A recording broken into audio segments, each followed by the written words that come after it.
Good morning. जैसा कि हमने आपसे जैसा है आपका इकोनॉमिक्स का लेसन 1 हमने आपको एक पार्ट पढ़ाया है आपको पहला, जिसमें बहुत कुछ हमने पढ़ा था। जैसे शुरू करने से पहले थोड़ा सा बताते हैं आपके बारे में।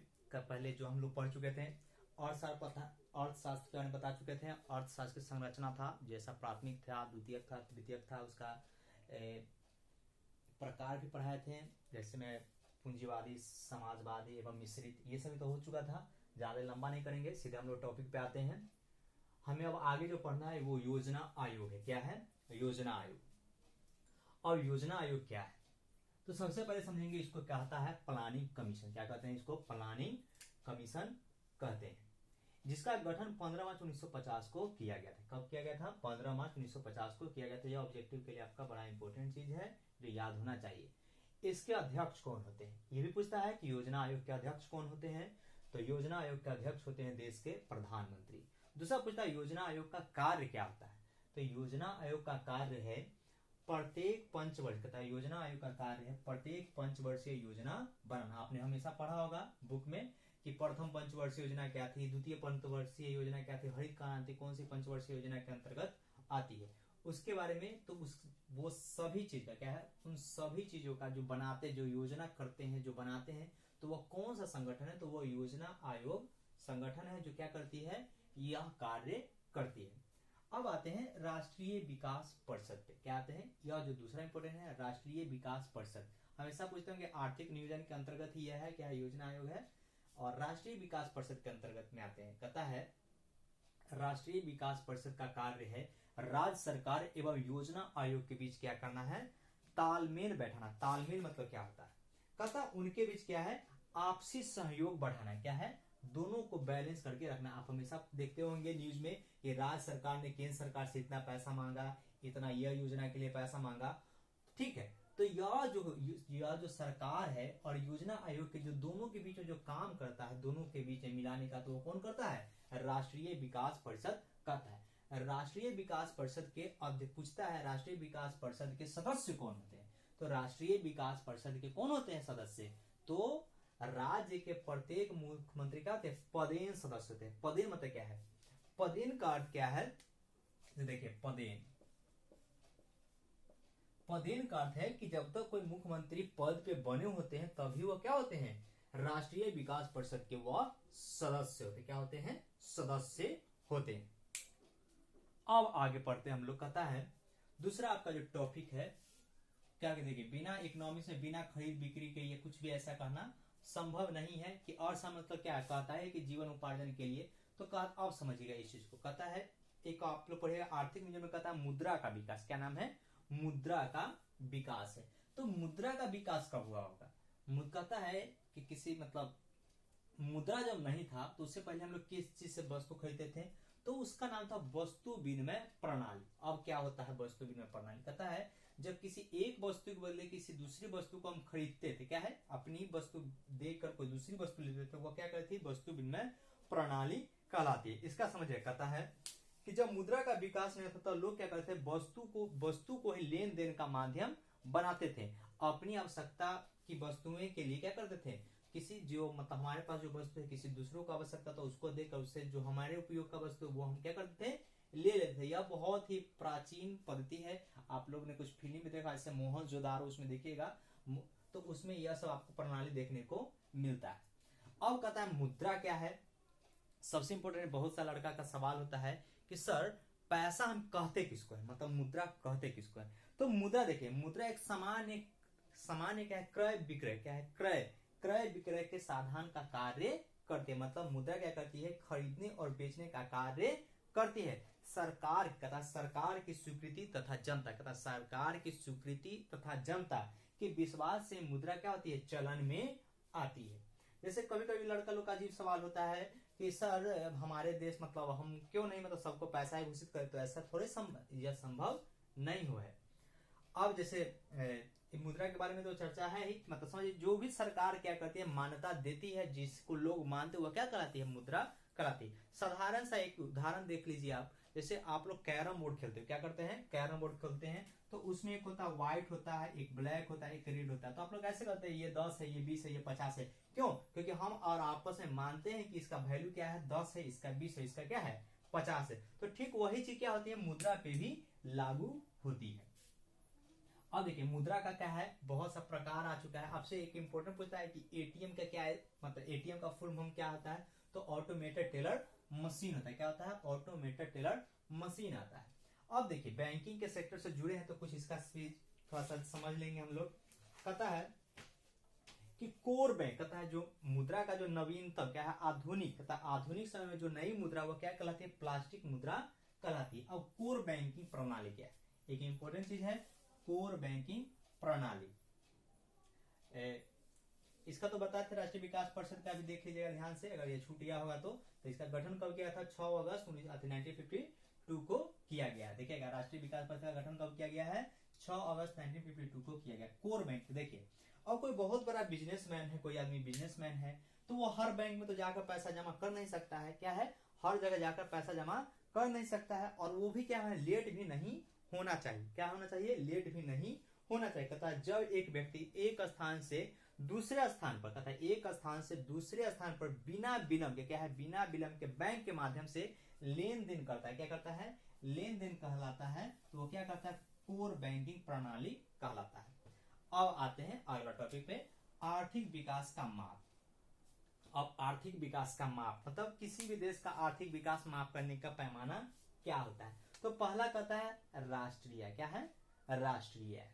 तो सबसे पहले कहते हैं राष्ट्रीय निकालते कैसे हैं, कहते किसको हैं, तो कहता है जब किसी देश में, कहता है जब किसी देश में एक वर्ष की अवधि में, मतलब क्या है, एक वर्ष की अवधि में उत्पादित सभी वस्तुओं एवं सेवाओं का, क्या है, उत्पादित सभी वस्तुओं एवं सेवाओं के मौद्रिक मूल्य का, क्या है, मौद्रिक मतलब पैसे के मूल्य का योग क्या कहलाता है, राष्ट्रीय आय कहलाता है। यह बड़ा इंपॉर्टेंट है, फिर समझिएगा। कहता है जब किसी देश के जब किसी देश के एक वर्ष की अवधि में उत्पादित सभी वस्तुओं के मौद्रिक मूल्य का, क्या, मौद्रिक मूल्य का योग क्या कहलाता है, राष्ट्रीय आय कहलाता है। ये आपके इकोनॉमिक्स में जरूर है, ये इंपॉर्टेंट है, इसको आप लोग क्या कर सकते हैं, वीवीआई कर भी सकते हैं।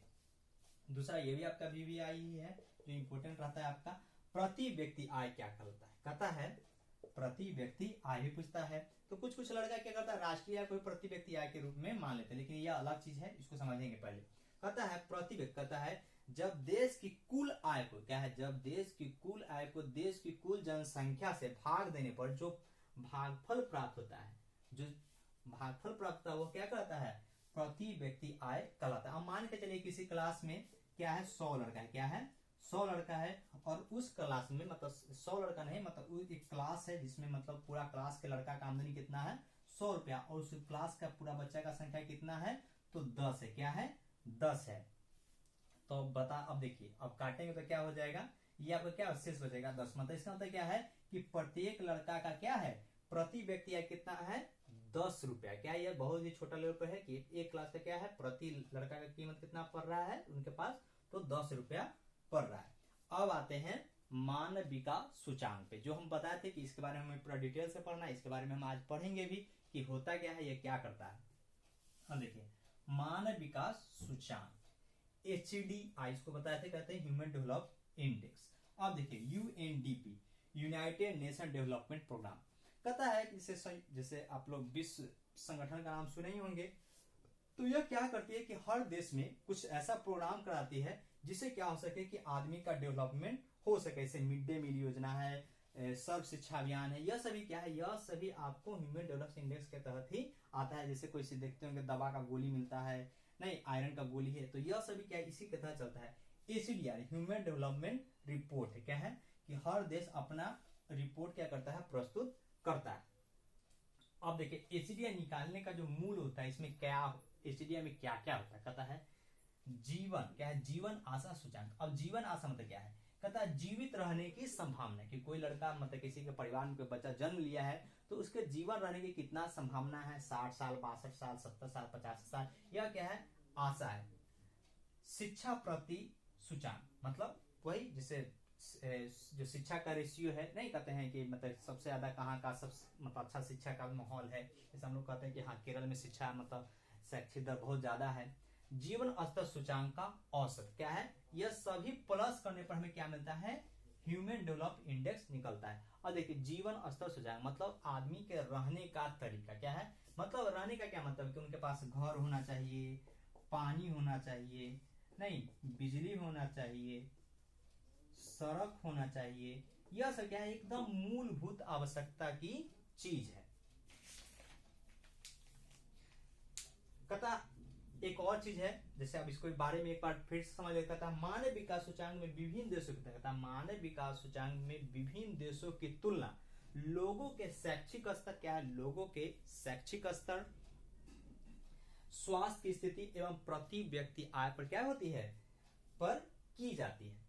अब सोचिएगा इसी से ही मान चलता है कि हम किसी देश को हम किसी से अलग कर सकते हैं कि नहीं। जैसे हम लोग को मालूम है कि हम लोग के देश जो श्रीलंका है, बांग्लादेश है, हम लोग में स्वास्थ्य विभाग में हम लोग से अच्छा है और हम शिक्षा के मामले में भी हमसे अच्छा वो लोग अपना प्रस्तुत कर रहे हैं। हम लोग का ह्यूमन डेवलपमेंट इंडेक्स में हमारा देश क्या है, बहुत ही नीचे जा रहा है। यहाँ पे मतलब जन्म लेने पर भी क्या है, जच्चा बच्चा भी मरते, पेपर आप देखते ही होंगे। मतलब यह सब क्या है, यह सब बड़ा ही निगेटिव चीज है कि हम लोग को ये से हमें कमी लाना होगा तभी हम क्या ऊपर कर पाएंगे, ये थोड़ा सा हम लोग अच्छा कर पाएंगे।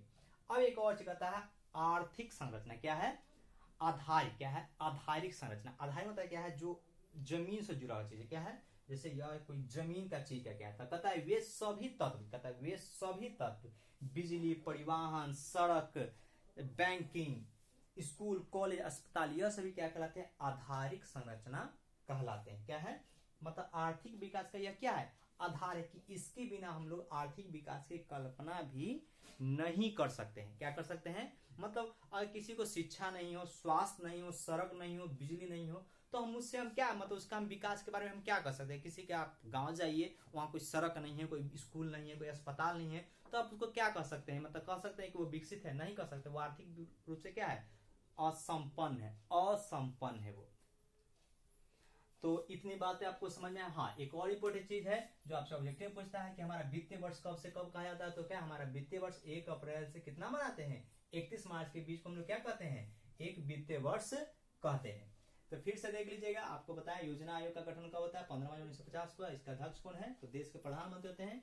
कार्य करते हैं, इनका कार्य क्या, प्रत्येक पंचवर्षीय योजना बनाना है। राष्ट्रीय विकास परिषद है, इसका काम क्या होता है, राज्य सरकार एवं योजना आयोग के बीच क्या है, तालमेल बैठाना है। इसका गठन कब किया गया था, 6 अगस्त 1952 को किया गया था। इसके सदस्य कौन होते हैं, तो इसके सदस्य हर राज्य के मुख्यमंत्री को, जो पदेन मुख्यमंत्री होते हैं वो सदस्य होते हैं। वस्तु विनिमय प्रणाली बताते हैं कि जब किसी वस्तु को खरीदने के लिए जब मुद्रा का विकास नहीं होता तो हम लोग कैसे का इस्तेमाल करते थे, वस्तु विनिमय प्रणाली का इस्तेमाल करते थे, जिसमें हम एक वस्तु देते थे और दूसरा वस्तु उससे लेते थे। एटीएम क्या है, यह आधुनिक क्या है, पैसा का रूप है जो ऑटोमेटेड टेलर मशीन है। अभी नवीनतम क्या है, नवीनतम जो पैसा का रूप वो क्या है, प्लास्टिक मुद्रा है। बैंकिंग में समझते हैं कि ड्राफ्ट क्या होता है, ये सभी जानते हैं। कोर बैंकिंग प्रणाली बताते हैं कि एक व्यक्ति हर बैंक तो जा नहीं सकता है और वो अपने पैसा कहता है बिना विलंब के हुए एक बैंक से दूसरे बैंक को ट्रांसफर करता है, तो वो क्या करता है, कोर बैंकिंग प्रणाली कहलाता है। आर्थिक विकास का माप क्या है, तो राष्ट्रीय आय है, प्रति व्यक्ति आय। राष्ट्रीय आय बताए थे आपको कि जब किसी एक वर्ष की अवधि में उत्पादित सभी वस्तुओं एवं सेवाओं के मौद्रिक मूल्य के योग को क्या कहते हैं, राष्ट्रीय आय कहते हैं। प्रति व्यक्ति आय कहते हैं जब देश की कुल आय को देश की कुल जनसंख्या से भाग देने पर जो भागफल प्राप्त होता है वो क्या कहलाता है, प्रति व्यक्ति आय कहलाता है। मानव विकास सूचांक कहता है, मानव विकास सूचांक के बारे में अच्छे से बताए हैं। कहता है एचडीआई मतलब इसका अर्थ है ह्यूमन डेवलपमेंट इंडेक्स है। UNDP United National Development Programme, HDI human development report है। एचडीआई में क्या क्या आता है, तो जीवन प्रतिशत का सूचांक का प्लस होता है, शिक्षा प्रतिशत सूचांक प्लस होता है, जीवन स्तर सूचांक का औसत होता है।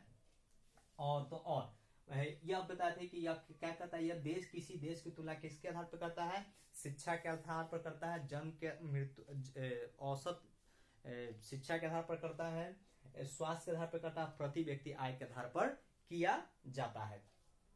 आर्थिक संरचना बताए थे कि आर्थिक संरचना का रूप है कि वे सभी वस्तुएं जो क्या है बहुत ही ज्यादा नेसेसरी, जैसे बिजली है, सड़क है, परिवहन है, स्वास्थ्य है, शिक्षा है, यह सभी क्या है आधारभूत, क्या आर्थिक विकास का यह क्या है आधार है।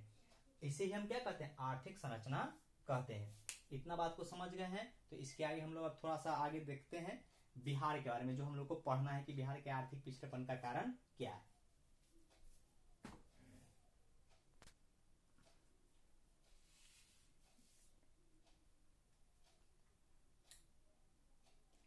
तो आगे बढ़ते हैं बिहार के विकास की स्थिति पे, जो लास्ट आपका जो टॉपिक है बिहार के विकास की स्थिति।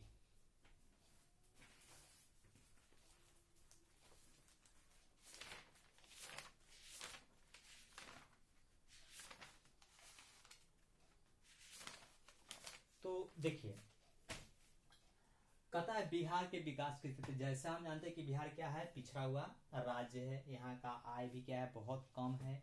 ये क्या कारण है कि यहाँ का आय कम या हम लोग का है बहुत कम विकसित है। तो पहला कहता है कि बिहार की जो जनसंख्या है क्या है, बहुत ज्यादा है। क्या है, बहुत ज्यादा जनसंख्या, रुक भी नहीं रहा है, हर साल के हर मतलब तेजी से बढ़ता ही जा रहा है। दूसरा, कृषि पर अत्यधिक निर्भरता है। क्या दूसरा कारण क्या है, कृषि पर अत्यधिक निर्भरता है। क्या है, पिछड़ा हुआ कारण क्या है कि यहाँ पे कि ज्यादातर लोग हैं, मतलब 70 से 75% लोग क्या है, कृषि पर ही निर्भर है। मतलब क्या कारण है कि कृषि पर कभी बारिश हो गया, जल पे निर्भरता है, सिंचाई की व्यवस्था नहीं है, बिजली की व्यवस्था नहीं है, जमीन का टुकड़ा भी बहुत कम है, छोटे से टुकड़ा पे बहुत से लोग लगे हुए हैं, उनका जीवन यापन क्या है, कृषि पर ही निर्भर। खेती अच्छा हुआ तो उनकी स्थिति अच्छी होती है, और नहीं हुई तो वो क्या होता है, और ज्यादा खराब हो जाती है। बाढ़ तथा सूखा, जैसे भारत के बिहार में क्या है, बहुत सा क्षेत्र है जहाँ पे हमेशा बाढ़ आती है, जैसे राघोपुर का क्षेत्र है, ये सब क्षेत्र क्या है, बाढ़ से ग्रस्त रहता है। तो बहुत सारी जगह क्या है, सूखा से भी ग्रस्त रहता है। चौथा आपका गरीबी है। मतलब अगर देखा जाए एक तरह से तो पूरे भारत में अगर गरीबी की संख्या देखा है तो बिहार में क्या है, बहुत ज्यादा गरीबी है। तीसरा जो लास्ट पॉइंट है, पांचवा, यहाँ पे एक और कारण है कि औद्योगिक पिछड़ापन। क्या है, यहाँ पे बिहार में किसी प्रकार का उद्योग देखने को नहीं मिलता है। कुछ कुछ उद्योग भी था, जैसे चीनी मिल था, राइस मिल था, वो भी सभी क्या है, बहुत ज्यादा बंद पड़ा हुआ रहता है। अब आते हैं एक और चीज है, कुशल, कहता है कुशल शासन का अभाव। क्या है कि जो सरकार होती है वो क्या होती है, अभावग्रस्त, उनके पास उतना संसाधन नहीं है, या उनका वो विचार ही नहीं होता है कि वो उस पर काम कर सके, और केंद्र का सहयोग भी उन्हें बहुत कम प्राप्त होता है। अब पिछड़ेपन को दूर करने के उपाय, ये देखिए हमेशा आपके एग्जाम में पूछ देता है। अभी आप लोग का 3 नंबर का चलता है, तो एक सवाल आपसे पूछ सकता है कि हाँ बिहार का बताइए, कि मतलब बिहार के विकास की स्थिति एवं सुधार का बारे में। तो आपको ये दोनों पॉइंट आपको लिखना पड़ेगा कि बिहार पिछड़ा क्यों है, इसको दूर करने के उपाय। अब कहता है पिछड़ेपन को दूर करने के उपाय, तो पहला है कि जनसंख्या पर नियंत्रण। कहता सबसे पहला काम करना क्या होगा, जनसंख्या पे हमें नियंत्रण करना होगा, तभी हम क्या हो सकते हैं, पिछड़ेपन से हम लोग दूर हो सकते हैं। दूसरा है बाढ़ पर नियंत्रण। अगर हम बाढ़ को नियंत्रण करते हैं तो उस पर क्या होगा कि हमारी जो कृषि है, जो हमारी जो उपज वाली खेत, वो क्या होगी, बहुत ज्यादा अच्छी हो जाएगी। बहुत जिनके घर मतलब बाढ़ से बहुत ज्यादा नुकसान भी होता है, जान माल का भी बहुत ज्यादा नुकसान होता है।